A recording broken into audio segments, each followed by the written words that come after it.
श्री सत्य सनातन में स्थिर चित्त के बारे में विचार करते हैं। इस संसार में जो आता है उसकी चित्त अस्थिर हो जाती है, वो चलायमान हो जाता है, उसका चित्त कहीं एक जगह स्थिर नहीं होता, स्थित नहीं होता, जिसके कारण उसे सुख शांति या सद्मार्ग का प्रकाश नहीं मिल पाता। कार्य अनेक तरह के करते हैं, अनेक प्रकार के कार्यों के माध्यम से भी विचार करता है कि शांति प्राप्त हो जाए, मन उद्वेलित ना हो, निश्चल भाव बने। ये तब होगा जब आप परमात्मा में अपने चित्त को लगाइए, स्थित प्रज्ञ बनिए। परमात्मा में ही सब कुछ है।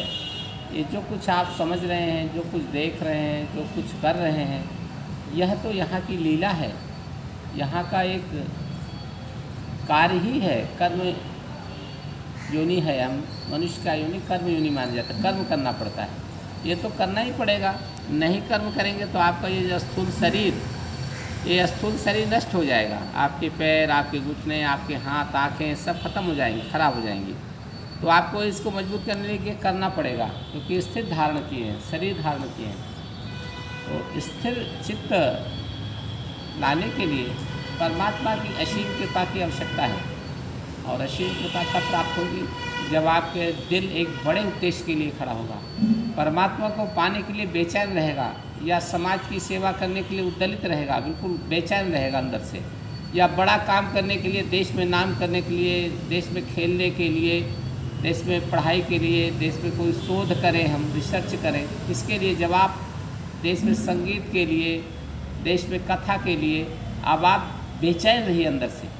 जब आप बेचैन रहेंगे तभी आपका स्थिर चित्त परमात्मा करेगा। जब आप सोचें कि आराम से रहना है, यही संसार के सारे सुख वैभव को भोगना है, तो फिर आपकी स्थिर चित्त नहीं बनेगा, आपका मन वहाँ परमात्मा में टिकेगा नहीं। मतलब जैसे कहते हैं आंखें टिका दो वहीं पर, टिके तो मतलब इधर उधर ना।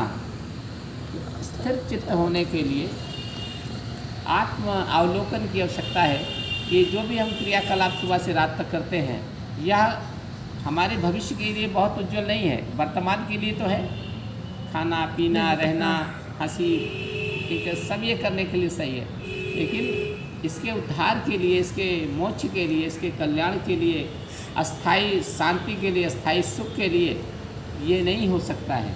हो सकता यही है कि जब परमात्मा के चरणों में स्थिर मन से, जो मन कभी अब हटे ना, जैसे हनुमान जी का मन स्थिर चित्त हो गया परमात्मा के चरणों में, परमात्मा के उसमें, इसीलिए फिर वो हटा नहीं, करेंगे विचलित नहीं हुआ।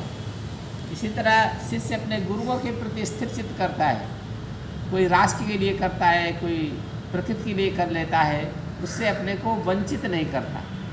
कोई प्रेम के लिए करता है, तो उससे जब तक वो स्थिर रहता है तब तक उसकी उन्नति तरक्की होती रहती है। जब अस्थिर हो जाता है, वहाँ से हटने लगता है, तब उसका सब बिगड़ने लगता है, गड़बड़ाने लगता है। अगर हम सब अन्नपूर्णा के लिए ही स्थिर चित्त हो जाए कि अन्नपूर्णा का कार्य करना है, तो हर क्षण हर पल वही ध्यान आएगा, तो आप हम समझ लें एक निश्चित समय में उसकी तरक्की कितनी ऊंचाई तक हम ले जा सकते। मंदिर का कार्य स्थिर चित्त, ये मंदिर हमारे चित्त में बस गया, हमारी सोच में बच गया। जहाँ जाएंगे तो कुछ भी मिलेगा तो इसके लिए लेंगे, कुछ भी मिलेगा तो इसके लिए करेंगे, कुछ भी सोचते रहेंगे, कुछ भी करते रहेंगे। कथा जोड़ेंगे, भागवत जोड़ेंगे, पुराण जोड़ेंगे, प्रवचन जोड़ेंगे, संगीत जोड़ेंगे, कला जोड़ेंगे, भजन संध्या जोड़ेंगे, आदि आदि के माध्यम से हमें इसे तरक्की की ओर हमारा ये चित्त स्वयं ले जाएगा। हमारी शरीर से वो चित्त जुड़ गया तो शरीर हमारा इसी कर क्षेत्र में काम करेगा। इसलिए स्थिर चित्त मन से, मन तो एकाग्र नहीं हो सकता, लेकिन चित्त एकाग्र हो जाता है। तो चित्त मन से ऊंचा है, श्रेष्ठ है, लेकिन इसको भी संस्कारित करना पड़ता है, इसको भी लगाना। जैसे विद्यार्थी है, पढ़ाई में उसका चित्त लग रहा है, तो पूरे का पूरा वो इक्सरा जैसे मशीन खींच लेती है शरीर के अंदर की पूरी स्थिति, वैसे चित्त खींच लेता है जीवन के बारे में। इसलिए चित्त जो है, जो ध्यान है, वह परमात्मा और प्रभु के चरणों में ही हमेशा बना रहे और इस शरीर से सामान्य कार्य होता रहे। आप अपना खाना बनाइए, आप अपना भोजन बनाइए, आप अपने दुकानदारी करिए, आप अपना नौकरी करिए, सब करिए, लेकिन स्थिर चित्त रखिए।